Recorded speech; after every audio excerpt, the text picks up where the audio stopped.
Sarah Martinez laughed, actually laughed, as she signed the divorce papers in Judge Morrison's courtroom, her pen gliding across the final page with the same casual confidence she'd shown when her husband of 12 years, David, caught her in bed with Marcus Chen, the VP of sales at Technova Industries, where she worked.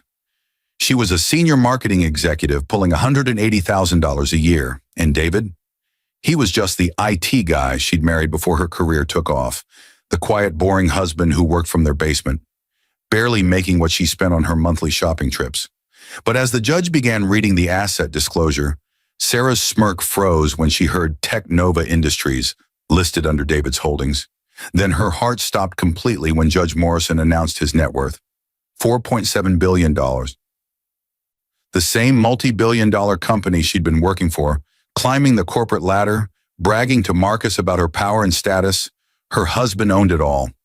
Yet what David did next, the decision he made in that courtroom while Sarah's face drained of all color and her cheating boyfriend Marcus turned pale with recognition, wasn't what anyone expected from a betrayed billionaire. Would he destroy her career with a single phone call? Would he expose her affair to the entire company she'd built her reputation in? Or was there something far more calculated, more devastating than revenge waiting in the empire she never knew, belonged to the man whose heart she'd shattered? And why had he hidden his true identity from his own wife for over a decade? The courthouse hallway smelled of floor polish and broken promises. David Chen sat in his wheelchair, fingers drumming against the armrest, watching Sarah pace near the water fountain, her Louboutin heels clicking against the marble floor with that familiar rhythm of entitlement. She was on her phone, probably texting Marcus, his former best friend, his college roommate, the man he'd trusted with everything, the man he'd given a VP position to at Technova, the man who'd stolen his wife and convinced her to steal from him. David's attorney, Patricia Huang, sat beside him reviewing documents. But David wasn't looking at papers. He was remembering. 12 years ago, he'd been whole, walking, running, building an empire from a Stanford dorm room while Sarah worked as a junior marketing coordinator at a startup that failed within months. He'd fallen for her ambition, her drive, her fire. They'd married quickly, passionately, with dreams of building something together.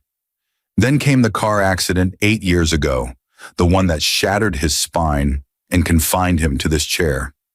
The one that changed everything. Marcus had been there at the hospital, holding Sarah's hand, telling David he'd help with anything they needed. Such a good friend, such a loyal brother. David had believed him. He'd trusted Marcus when he said he'd look after Sarah during those dark months of rehabilitation. He'd even felt grateful when Marcus started spending more time at their house, helping Sarah with groceries, with bills, with the loneliness David knew he was causing because he was too focused on physical therapy, too angry at his broken body, too absent even when he was in the room. Patricia touched his arm. "They're ready for us." Sarah glanced over, and for just a moment, David saw something flicker across her face. Was it guilt? No, probably just annoyance that this was taking so long. She'd made it clear for the past 6 months that she wanted out. The discovery had been accidental, almost comically so. David had been trying to pay their landscaper from their shared account, the one they'd maintained throughout their marriage, when he noticed the balance was nearly zero. Strange, considering he'd deposited $50,000 just 3 months earlier for household expenses. He dug deeper, called the bank, requested statements. What he found made his blood run cold. Over the past 8 years, Sarah had transferred over $380,000 from their shared account to Marcus Chen. Small amounts at first, $500 here, $1,000 there. Rent payments, she'd labeled them. Helping Marcus with his startup costs, she'd explained when David had asked about an early transfer years ago, back when he was still naive enough to believe her. Business investments, emergency loans to a dear friend, but the transfers had grown bolder. $5,000, $10,000, $25,000 at a time. The notes became less creative. For MC rent, Marcus. She'd stopped hiding it because she'd stopped thinking David would ever check. Why would he? He was just the crippled husband working from their basement, managing what she assumed was some mid-level IT consulting business. She had no idea that basement office was the nerve center of a multi-billion-dollar technology empire, that the client calls he took were with Fortune 500 CEOs, that the boring IT work was orchestrating deals that moved markets. David rolled himself toward the courtroom, and Sarah fell into step beside him, her expression carefully neutral. She'd perfected that look, the dutiful wife performing her final obligation. Patricia held the door, and they entered Judge Morrison's domain, a wood-paneled room that smelled of old law books and older grudges. "Mrs. Martinez," the judge said, peering over her reading glasses, "you seem eager to finalize this divorce?" "Yes, Your Honor," Sarah replied, her voice steady. "It's time we both move forward with our lives." David said nothing.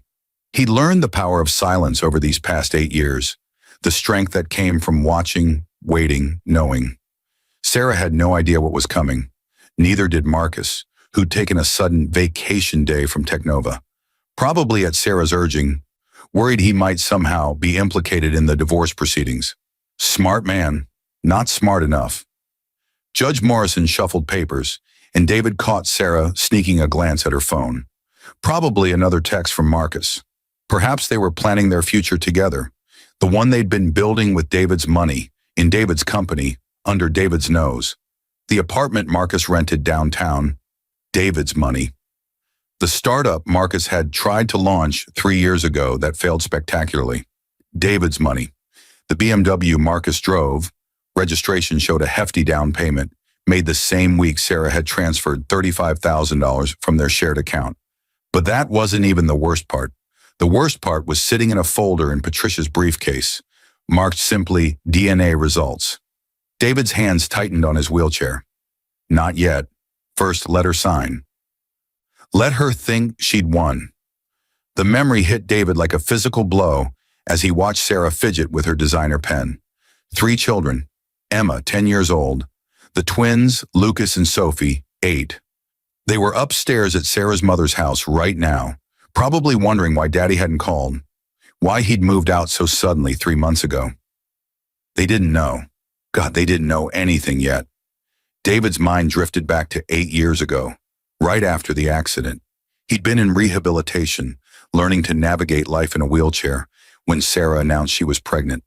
He'd cried, actually cried, tears of joy mixed with fear. How would he be a father like this? How would he chase a toddler, play catch, teach them to ride a bike? But Sarah had kissed his forehead and promised they'd figure it out together. Emma was born 7 months later, a beautiful baby girl with dark eyes and Marcus's distinctive cleft chin. David hadn't noticed then. He'd been too overwhelmed with new fatherhood, too focused on building Technova into something sustainable, too trusting. The twins came 2 years later. Another surprise pregnancy, Sarah had said. Another blessing. Lucas had Marcus's nose, that sharp Roman profile. Sophie had his widow's peak. But David had been blind, wrapped up in love and trust in the exhausting work of running a secret empire while pretending to be a struggling IT consultant. He changed diapers from his wheelchair, fed bottles at 3 in the morning, read bedtime stories, helped with homework, attended every school play and parent-teacher conference Sarah was too busy to make. He'd been their father in every way that mattered, except biology, except blood, except truth. The DNA test had been Patricia's idea, suggested during one of their early divorce consultations. Given the financial transfers and the timeline, she'd said carefully, we should be thorough. David had resisted at first, not his children, not Emma, who called him daddy and climbed into his lap to watch cartoons, not Lucas, who'd asked for a wheelchair for Christmas last year because he wanted to be just like Dad. Not Sophie, who drew pictures of their family with David always in the center, always smiling. But Patricia had pressed, and David had finally agreed. Hair samples from their brushes, sent to a private lab with rush processing. The results came back on a Tuesday, delivered to Patricia's office in a manila envelope that felt like it weighed 1,000 pounds. 0 probability of paternity. All 3 children. Emma, Lucas, Sophie, none of them were his.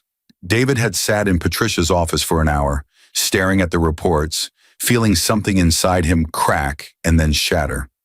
Sarah had gotten pregnant 3 times in 8 years. 3 times she'd let him believe the children were his. 3 times she'd watched him bond with babies who carried Marcus's DNA, not his.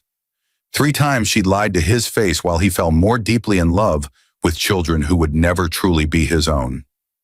"Mr. Chen," Judge Morrison said, pulling David back to the present, "do you contest any of the terms outlined in the divorce petition?"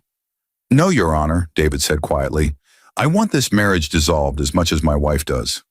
Sarah shot him a surprised look.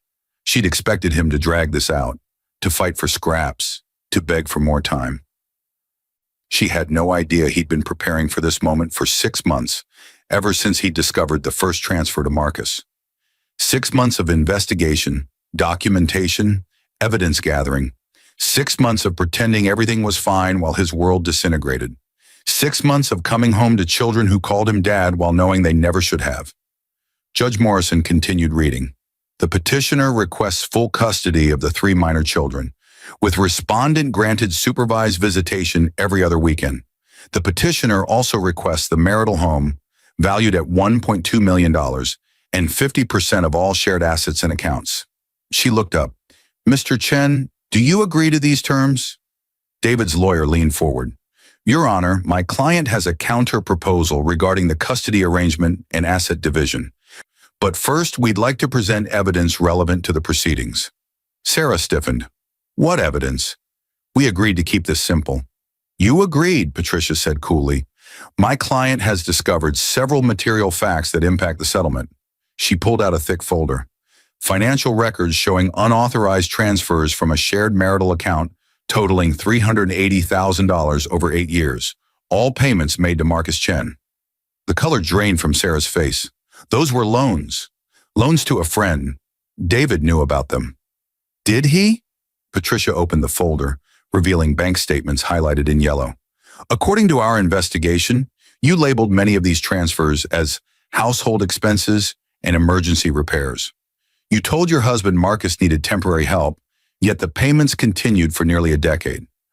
Our forensic accountant has traced these funds to rent payments for Mr. Chen's apartment, investment in his failed business ventures, and the down payment on his vehicle." Sarah's attorney, a young man named Brandon, who looked increasingly uncomfortable, cleared his throat. "Your Honor, gifts between friends aren't illegal, even if the amounts are substantial." "True," Patricia agreed, "but fraudulent transfers from a shared marital account without the other spouse's informed consent can be considered dissipation of marital assets, which brings us to our second piece of evidence." Patricia pulled out 3 sets of documents, each paper clipped separately, each one a bomb waiting to detonate Sarah's carefully constructed world. David watched his wife's face, searching for any sign of remorse, any flicker of the woman he'd fallen in love with 12 years ago. He saw only calculation, the wheels turning as she tried to figure out how much he knew and how bad this was about to get. Judge Morrison accepted the documents, her expression neutral but her eyes sharp. She'd been on the bench for 23 years and had seen every variation of human betrayal. This case, David suspected, was about to earn a spot in her top 10. "DNA paternity tests," Patricia said, her voice professional but not unkind, "conducted on all 3 children listed in the custody petition. Emma Chen, age 10, Lucas and Sophie Chen, age 8. The results show 0 probability of biological paternity between the children and my client, David Chen." The courtroom went silent. Sarah's face transformed through a series of emotions: shock, fear, anger, then a desperate attempt at composure. Her attorney dropped his pen. The court reporter's fingers froze over her stenotype machine. Even Judge Morrison, who'd probably thought she'd seen everything, blinked twice. Those tests are wrong," Sarah stammered. "They have to be wrong. David is their father. He's been their father since they were born. Genetically, he is not," Patricia continued. "However, my client has been the sole emotional and financial provider for these children throughout their lives. He's attended every school event, every doctor's appointment, every midnight feeding, and every scraped knee. He loves them deeply, which is why this betrayal is particularly devastating." David's jaw clenched. He wouldn't cry. Not here. Not in front of her. He'd done his crying alone in his office at Technova's headquarters, in the corner suite Sarah didn't know he owned, looking out over the city they'd once planned to conquer together. He'd cried for the children who'd never really been his, for the decade of lies, for the fool he'd been. Sarah found her voice. "David, please, we can talk about this. This doesn't have to be revealed in court," David interrupted, his voice colder than she'd ever heard it. "Be discussed in front of a judge? Be documented in legal records?" He leaned forward in his wheelchair. "You took my money to fund your affair with my best friend. You used our shared account like your personal ATM to support the man you were sleeping with. And you got pregnant 3 times. 3 times, Sarah. And let me believe those children were mine. Let me bond with them, love them, raise them. Did you laugh about it? Did you and Marcus joke about the crippled husband who had no idea?" "It wasn't like that," Sarah whispered, but her eyes told a different story. Guilt, yes, but also anger at being caught. Frustration that her comfortable arrangement was falling apart. Judge Morrison set down the documents. "Mrs. Martinez, these are serious allegations. Do you contest the validity of these DNA tests?" Sarah's attorney whispered urgently in her ear. She shook her head, and David saw the moment she decided to pivot, to try a different strategy. "Your Honor, regardless of biology, David has been their legal father for years. He's on all their birth certificates. He has parental rights and responsibilities that can't just be erased." "Actually," Patricia interjected, "paternity fraud is grounds for disestablishing paternity in this state. My client has every right to contest his legal status as father to these children, especially given that the biological father is a known party, Marcus Chen, your current romantic partner and the recipient of nearly $400,000 in marital funds." The pieces clicked together in Judge Morrison's expression. "You've been having an affair with Marcus Chen for how long?" 8 years, David answered when Sarah remained silent. "Since right after my accident. Maybe before, I'm not sure anymore. I trusted him. I gave him a job, a career. I made him VP of sales at Technova Industries, and he repaid me by sleeping with my wife and fathering children she claimed were mine." Sarah's head snapped up. "Wait, you gave Marcus his job? What are you talking about? You don't work at Technova. You do IT consulting from our basement." And there it was. The moment David had been waiting for, dreading, needing. Patricia smiled, a small professional curve of her lips that held absolutely no warmth. She pulled out another folder, this one significantly thicker. "Your Honor, I'd like to enter into evidence documentation proving my client's ownership and operational control of Technova Industries. Business registration, stock certificates, board minutes, everything." Judge Morrison accepted the folder, and David watched Sarah's face as the judge began reading. Confusion first, then disbelief, then a dawning horror that would have been satisfying if David wasn't so exhausted, so heartbroken, so fundamentally destroyed by the woman he'd loved. The flashback came unbidden. David was 23, sitting in a Stanford computer lab at 2 a.m. with Marcus beside him, both of them running on Red Bull and ambition. They were coding the first prototype of what would become Technova's flagship product, a cloud-based security platform that would revolutionize how companies protected their data. Marcus was the business mind, full of ideas about marketing and sales. David was the technical genius, the one who could see problems in code like other people saw colors. "When we make it big," Marcus had said that night, "we're splitting everything 50-50. Brothers for life, right?" David had bumped his fist. Brothers for life. But when the company started gaining traction, when venture capitalists came calling with term sheets and valuations, Marcus had gotten cold feet. "I can't do this," he'd said. "It's too risky. I have student loans, family obligations. I need a steady paycheck." So David had bought him out, paid Marcus $50,000 for his share of a company that would eventually be worth billions. Marcus had seemed relieved, grateful even. He'd taken a corporate job at a tech firm, sent David encouraging texts about the startup grind, remained his best friend through it all. Then came the accident. David's car T-boned by a drunk driver running a red light, his spine shattered at T12, his life permanently altered. Marcus had visited him every day in the hospital, held Sarah when she broke down crying, promised to help however he could. And David, grateful and vulnerable and desperate for normalcy, had offered Marcus a job at Technova when he was healthy enough to return to work. VP of sales, a generous salary, stock options that would be worth millions someday. He'd never told Sarah the truth about Technova.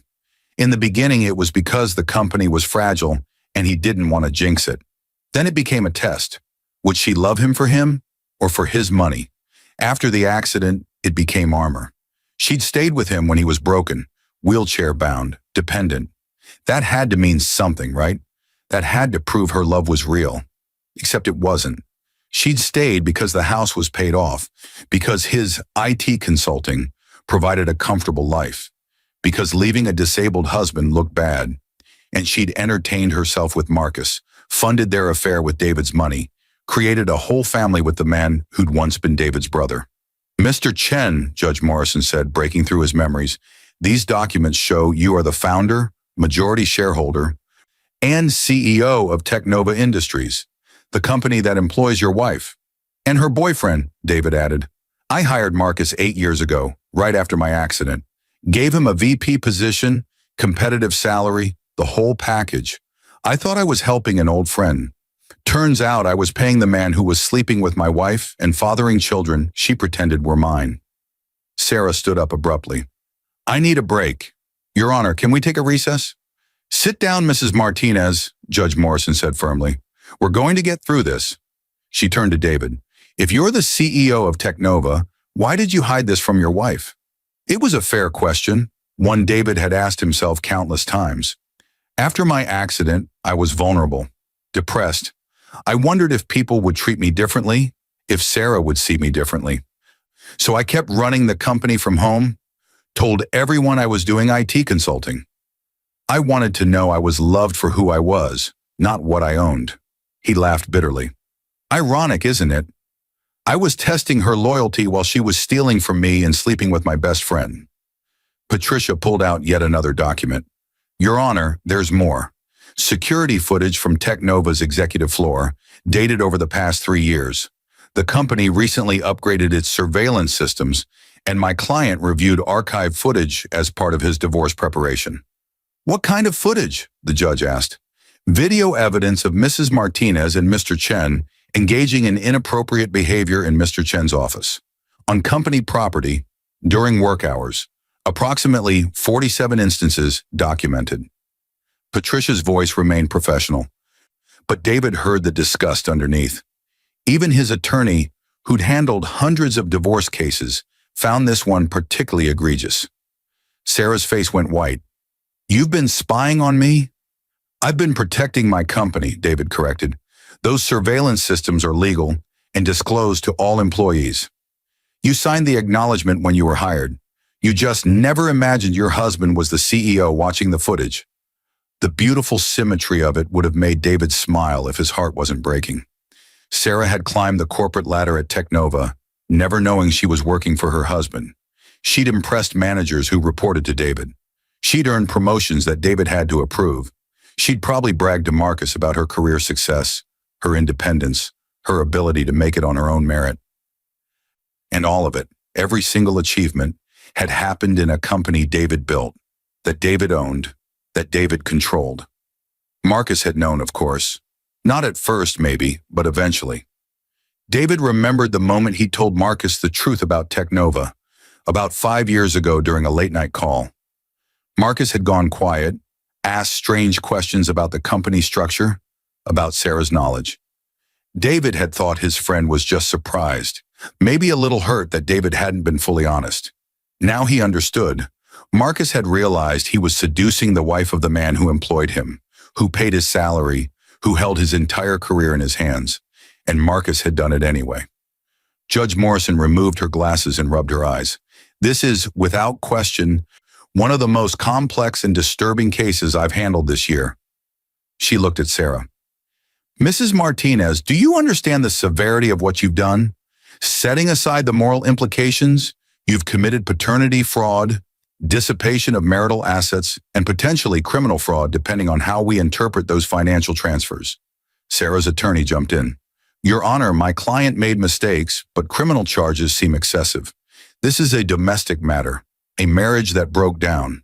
People make poor choices during difficult times. Difficult times? David's voice cracked with emotion for the first time. I was in a wheelchair, working 16-hour days to build a company that would secure our future, while my wife was in bed with my best friend creating a secret family. Those children upstairs, they call me Dad. Emma drew me a Father's Day card last year that said, "Best Daddy in the World."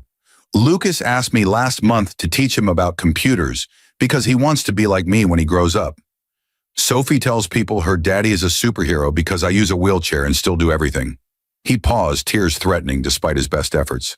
I love those kids more than anything in this world, and now I have to live with the knowledge that they're not mine, that every milestone was built in a lie, that the two people I trusted most betrayed me in the cruelest way possible.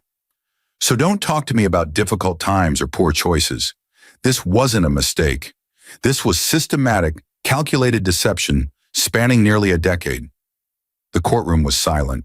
Even Sarah's attorney looked uncomfortable, shuffling papers without meeting anyone's eyes. Judge Morrison's expression had softened slightly, the professional mask cracking to show genuine sympathy.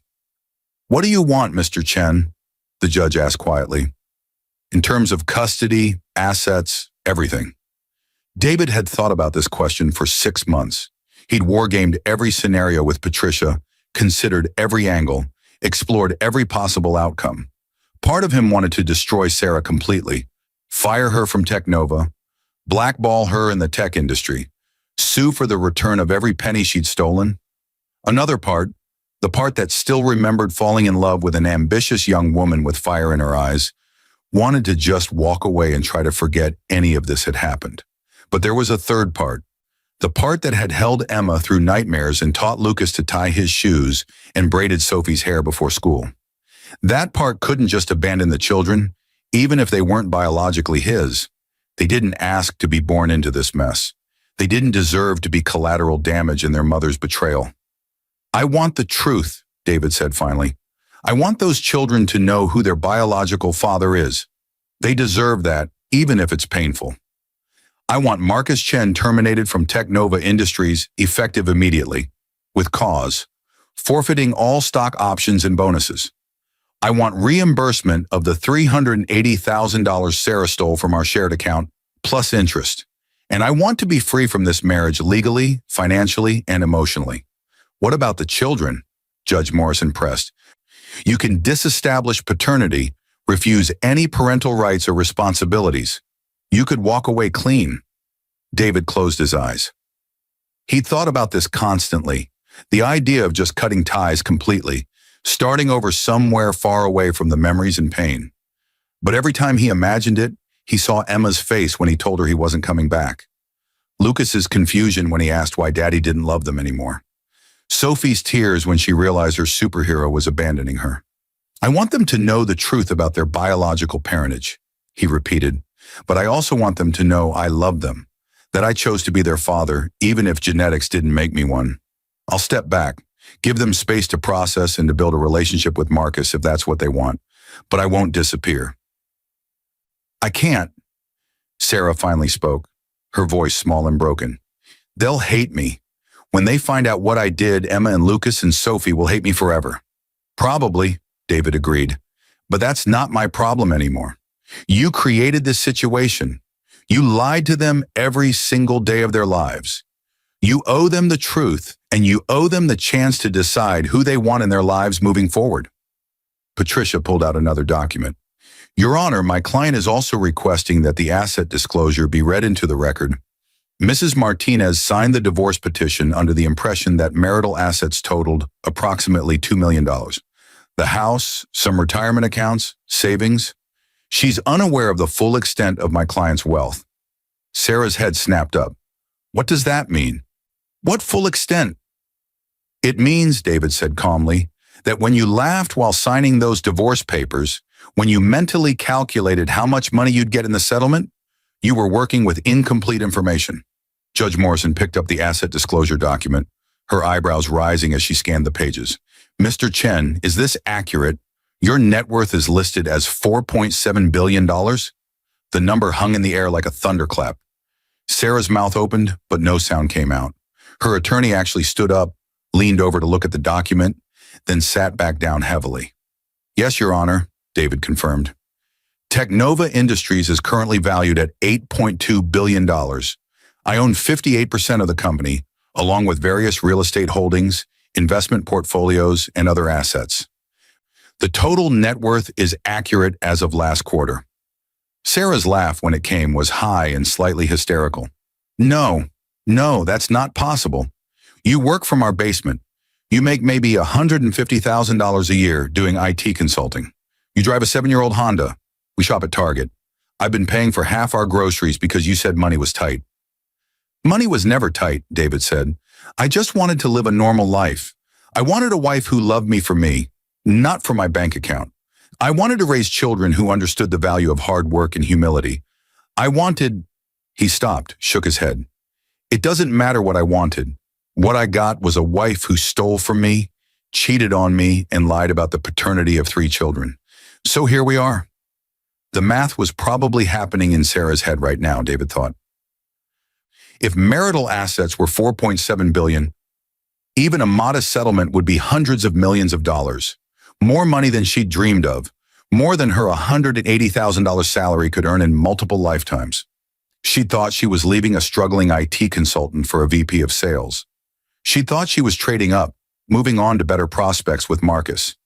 Instead, she'd just blown up her marriage to a billionaire.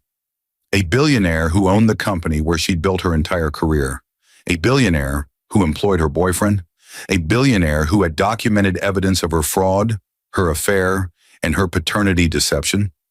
The horror dawning on Sarah's face would have been satisfying if David wasn't so tired, so heartbroken, so fundamentally exhausted by the entire situation. However, Patricia continued, my client is not seeking to leave Mrs. Martinez destitute, despite her actions. He's proposing a settlement that takes into account the length of the marriage and Mrs. Martinez's contributions to the household, while also accounting for her dissipation of marital assets and fraudulent behavior. She slid a document across to Sarah's attorney. My client is offering a one-time payment of $2 million, the marital home, and his car. In exchange, Mrs. Martinez waives all rights to any other assets, including future earnings from Technova Industries. She also agrees to return the $380,000 stolen from the shared account, which will be deducted from the $2 million settlement, leaving her with $1.62 million. Brandon, Sarah's attorney, scanned the document. $1.62 million from a $4.7 billion estate? That's less than 1%. No judge would approve such a disproportionate settlement. Most betrayed spouses don't get anything, Patricia countered. The stolen money alone gives my client grounds to pursue criminal charges. The paternity fraud could result in lawsuits for emotional distress. The affair with a subordinate employee creates potential liability issues for Mrs. Martinez at Technova. Sexual harassment policies apply regardless of gender. My client is being extraordinarily generous given the circumstances. Judge Morrison studied the proposed settlement. Mrs. Martinez, you need to understand something. If this goes to trial, everything will become public record. Your employer, your husband's company, will have full documentation of your affair with a subordinate. The DNA evidence will be submitted. The financial transfers will be examined. Your reputation, your career, your relationship with your children, all of it will be destroyed in open court. She paused, letting that sink in. Mr. Chen is offering you a way out that preserves some dignity, provides financial security, and keeps the worst details private. I strongly suggest you consider it carefully. Sarah looked at Marcus's contact in her phone, probably wanting to call him, to strategize, to figure out how to salvage this disaster. But Marcus wasn't going to help her. Marcus was probably already updating his resume, trying to figure out how to explain to future employers why he was terminated from a VP position at a major tech company. Marcus was smart enough to know that David could destroy him with a single phone call to anyone in the industry. What about my job? Sarah asked finally. I've worked at Technova for 6 years. I've earned my position. You can't just fire me because we're getting divorced. David leaned forward. Actually, I can fire you for having an inappropriate relationship with a superior, for using company property to conduct an affair, and for creating a hostile work environment. We have 47 instances documented on video, Sarah. 47 times you and Marcus thought you were alone in his office. The company handbook is very clear about fraternization policies. He watched her process this, watched her mental calculations shift and reform. 6 years of career building, gone. Her reputation in the industry, destroyed.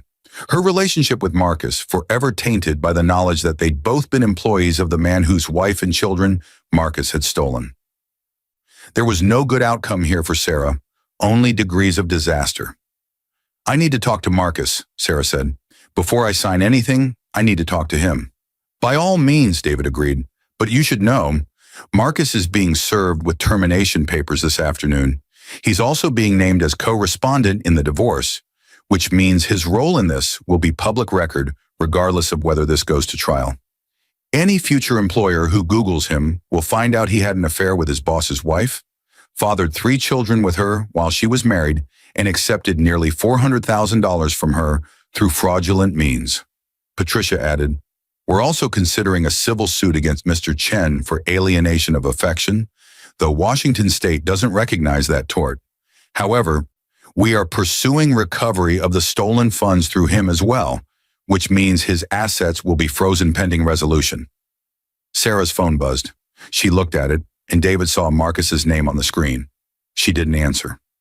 3 months later, David sat in his corner office at Technova's headquarters, the floor-to-ceiling windows offering a view of the Seattle skyline. The divorce was finalized.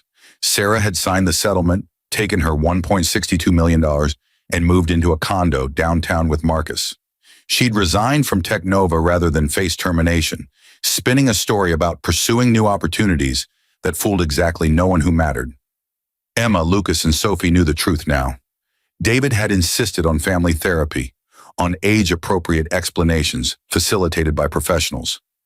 Emma had cried for days, angry at her mother, but also confused about David's role. "You're still my dad," she told him during one session. "Biology is just science. You're my real dad because you chose me." Lucas had been quieter, processing internally. He'd asked if he could still call David dad, and David had said yes while trying not to cry. Sophie, the youngest, didn't fully understand yet. She knew Marcus was her biological father, but still reached for David first when she was scared or hurt or needed help with homework. Marcus had sent one email, a long, rambling message full of apologies and excuses and justifications. David had deleted it without finishing. Marcus had also tried to send LinkedIn requests to former colleagues looking for employment. David heard through the grapevine that most people in the industry had quietly blacklisted him. Tech was a small world, and betrayal like this traveled fast. Patricia entered without knocking, holding a folder. "The DNA suits are filed. Marcus Chen is officially established as the biological father of all 3 children. He'll be responsible for child support going forward, though given his current employment situation, I doubt Sarah will see much." David nodded. He was still providing for the children, of course. He'd set up trust funds for each of them, millions of dollars they could access when they turned 25. He paid for their private school, their activities, their college funds. Not because he had to, the courts had released him from any legal obligation, but because he loved them, because they didn't deserve to suffer for their mother's choices.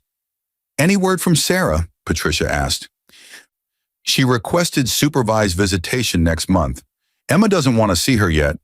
Lucas is willing to try. Sophie doesn't really understand why Mommy doesn't live with them anymore." David rubbed his temples. "This is going to take years to unpack, isn't it?" "Probably," Patricia agreed, "but you're doing the right thing. You're giving those kids stability, honesty, and love. That's more than most children in this situation get." David's computer chimed with a news alert. Technova had just secured another major contract, their stock price climbing. The company he'd built from a Stanford dorm room was thriving. He should feel proud, accomplished, vindicated. Instead, he felt empty. The intercom buzzed. "Mr. Chen, there's someone here to see you. She says it's personal." David exchanged a look with Patricia. "Send her in." The door opened, and Emma walked in, her school backpack slung over one shoulder. She was wearing the Technova Junior t-shirt David had given her last year, back when she didn't know he owned the company. back when everything was still a lie. "Hi, Dad," she said, and the words still made David's heart ache with love and loss. "Hi, sweetheart. Shouldn't you be in school?" "Half day. Grandma dropped me off. I wanted to see where you work. Your real work." She looked around the office, taking in the expensive furniture, the awards on the wall, the evidence of success David had hidden for so long. "This is pretty cool." "Yeah?" David wheeled himself closer. "What do you think?" Emma sat on the couch, hugging her backpack. "I think you're kind of a superhero, not because of the wheelchair like Sophie says. Because you knew Mom was lying and you didn't tell us kids. You protected us from the bad stuff as long as you could."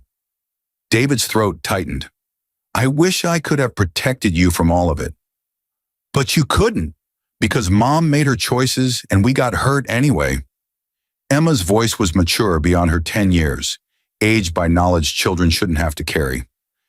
"Mrs. Chen, the therapist, says it's okay to be mad at Mom and still love you. She says families are about choices, not just blood." Mrs. Chen is very smart. "Are you still our dad?" Emma asked, and David heard the fear underneath the question, the vulnerability of a child whose entire world had shifted. He opened his arms and Emma climbed into his lap like she used to when she was smaller. "Always," David whispered into her hair. "I chose you before. And I choose you now. You're my daughter. Lucas and Sophie are my children. Nothing will ever change that." Emma cried quietly against his shoulder, and David held her, this child who shared no DNA with him, but shared everything else. Memories, love, pain, hope. Outside the window, Seattle gleamed in the afternoon sun. Somewhere in this city, Sarah was probably figuring out how to explain to her friends why she left a billionaire. Marcus was probably applying for jobs and getting rejected. The three of them, Sarah, Marcus, and their choices, would have to live with the consequences. But here in this office, David had something they could never take away. He had Emma's trust, Lucas's tentative hope, Sophie's innocent love. He had the truth, finally out in the open after years of deception. And he had the knowledge that when the judge had read his net worth in that courtroom 3 months ago, when Sarah's face had drained of all color and her world had collapsed, David hadn't felt satisfaction or revenge. He'd felt free. The divorce papers were signed. The truth was told. The empire was his. And the children, his children, because he chose them, were learning that real family wasn't about biology or money or secrets. It was about showing up, telling the truth, and loving people even when it hurt. David kissed the top of Emma's head. "Want to see the server room? It's pretty cool if you're into computers." Emma wiped her eyes and nodded. "Can we get ice cream after?" "Absolutely." As they left the office together, David caught his reflection in the glass. A man in a wheelchair with his daughter's hand on his shoulder. Both of them moving forward into whatever came next. Sarah had laughed while signing the divorce papers, confident in her victory. But in the end, David had gotten something far more valuable than revenge. He'd gotten himself back.